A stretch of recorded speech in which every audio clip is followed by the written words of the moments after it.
I grew up in Pietermaritzburg, and my dad had a business. At the age of 5, I was very fortunate in joining my dad on a weekend. And I used to be in the business. I used to actually serve customers, take the money, put in the till, give change. And I learned from the age of 5. So by the time we got to Pretoria at the age of 13, I already had something behind me. And that helped me a lot. My dad had a shop in Edendale. It was a general dealer. And in 1975, he decided to pack up and come down to Pretoria because all our families are here. And in that, when we came down, he sold up, we came down, and he was unemployed for 5 years. Unfortunately, whatever he had built in the 20 years that he was there in business, he lost everything. I was 13 years old. I will not forget, I was actually just going to high school, standard 6. And we are a family of 9, no income. And I'm the second eldest brother. And one of us had to now decide what to do. So I decided that, you know what, I will work part-time. While I'm going to school, after school I'll go and earn some money and hand it over to my father so he can pay the rent, lights, water, and put some food on the table. So for 5 years, from standard 6 to matric, I used to hike and go to Marabastad, a place here in Pretoria, where there's a lot of shops and people come to buy from different townships. And I used to buy candles in boxes and unpack them and sell in loose packets. And with that, I used to be there from Monday to Friday, after school, and Saturday from morning till night. So I sacrificed all my time. I had no time to go with friends. And whatever money I earned, I gave straight in my father's hand. And it was very tough. It wasn't easy. I had no time to study. So I could have said, you know what, let me leave school and go and work and look for an excuse. But I said, no, hold on. Education is important. Knowledge is important. I wanted knowledge. I wanted education. And I want to make my father proud as well. When I knew my father was unemployed, immediately I said, you know, how can I assist? And I took a taxi and I went to Marabastad because I always hear people saying, oh, you can trade, you can make money. And I walked around Marabastad thinking, now, you know, I got no money. How do I start? What do I do?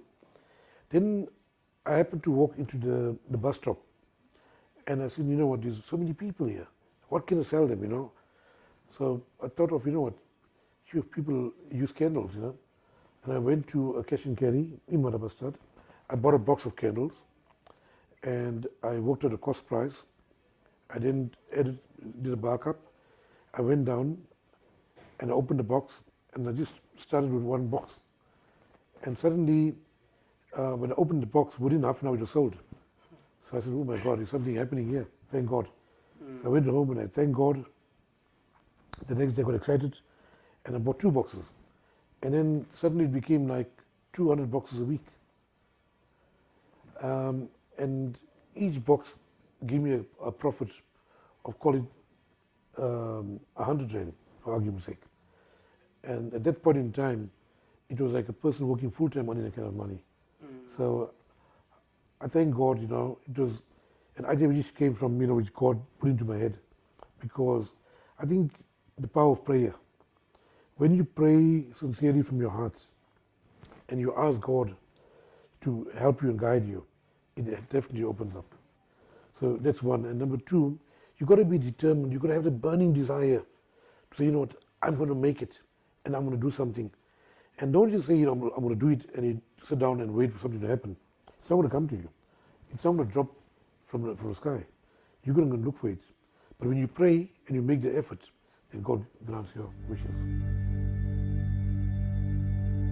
Yeah, I ask myself, or remind myself continuously, what do I want out of life? Do I want to just get up in the morning, go to work, come back, sleep? Or is there a bigger purpose in life? And because I went through a difficulty at a very young age, it made me a very strong person. And I decided, you know what? Number 1, I want a good standard of living. I want to make sure that my wife, my children are taken care of. And then going further, my brothers, my sisters, my families, whoever require help. And then going out to the community at large And then furthermore, going out to people that I'm dealing with in my life, and immaterial of race, color, or creed, it's about human beings. It's about people, that you need to help and make a difference to. Make a difference to someone's life. And how do you measure yourself as a human being? I have one measurement that every day, if I can't touch someone's heart one every day, then I'm doing something wrong. So it's important that you realize, for example, it's not only about money. You can greet people. You can greet a guy who's selling newspaper down the road. You can open your window and say, good morning, how are you? Lovely day today. He feels wanted. You'll be amazed, there are people out there that feel neglected. I mean, just moving away, I have acquired 2 businesses in the franchise, which are very successful. And, I have this Achiever of the Month. And the Achiever of the Month, people have tears in their eyes when you call out their names and give them a reward and say, you know what, you're living the values of what we expect. That is about, your pride, your integrity, family, etc., etc. And it makes such a difference to a person. So when they go home, they're going home happy and they're going to celebrate about some achievement. Little things that you can, even for argument's sake, you have people that cannot work. They have no legs, they have no hands. We're so fortunate, we've got good health. We take it for granted. How do you help those people? And that's where you say, you know what, I need to go every month, visit a person and drop off a hamper. That hamper makes such a difference to that person because they need to eat as well. They need to survive. My dad was a very generous man. He used to help everybody that had a problem, anybody and everybody. Even if he didn't know you and you had a problem, he was there for people. But I think he never had a balance where, and that's where I learned one thing, is you definitely go all out to help people, but just watch yourself first, that you don't get yourself into a financial problem where you help by helping others. So you're making a hole for yourself. So you need to find a right balance where you're taking care of yourself and your family, and then you start helping everybody else. My dad was in the extreme where he helped anybody and everybody first before himself. So you don't be selfish, you got to be selfless, but at the same time, make sure that you are taken care of before you lend out to others. Whenever you're encountered with any kind of problem, difficulty, blocking forces, the first thing you got to do, you got to embrace it. Don't run away from a problem. Once you acknowledge the problem, half your battle is won. The other half is for you to find solutions. So you got to make sure that before the day is over, you found a solution to that problem. Because the next day, get up in the morning, pick up a lot more problems the following day, and it'll accumulate. And if you want to be on top of things and you'll be ahead of the game, there's only one way. Embrace it, solve it before you go to sleep at night. I always believe that, in ethics, and if you follow the code of ethics and you live the values that you learn, because it's not easy to live what you learn. It's easy to go and learn. You can open the Quran or the Bible, you can go to anywhere and learn, but to apply it in your lives, that is the biggest challenge. And if you tell yourself continuously, I don't care whether I'm going to lose money, but I want to make sure I do things the right way. There's only one way, the right way. The moment you deviate and you think of robbing someone or putting a job, it's going to catch up with you somewhere in your life. You're not going to be happy. And when you leave this world, people are going to remember you for being a crook and not a good person. So you continuously remind yourself of that. The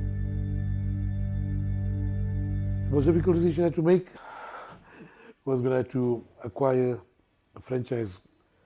And at that point in time, 2 accountants told me, you're going to lose money here, don't touch this franchise.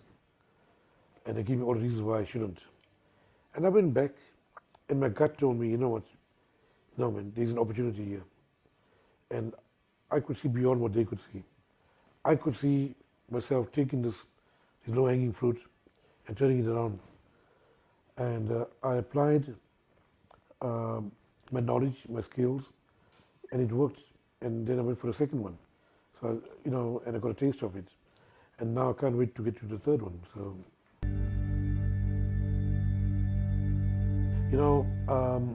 for example, I always tell my kids, that please don't wait for you to go out of school before you become business-minded or think of a career or what you want to do in life. When you are born and when you start talking and walking, already, it's going to be inculcated in the person's mind and head, that one day you're going to be 20, it won't take long before you're 30, and you're going to be 40. So time goes by. Don't lose a minute. Because before you realize, you're already an old man. And I'm getting old. I mean, I remember being just 5 years and 13 and 20, and now I'm 52. So, yeah, I thank God, that I had a wonderful life because of the determination I had and the commitment I had to my parents and to my family and to myself. So I look back, I thank God for that.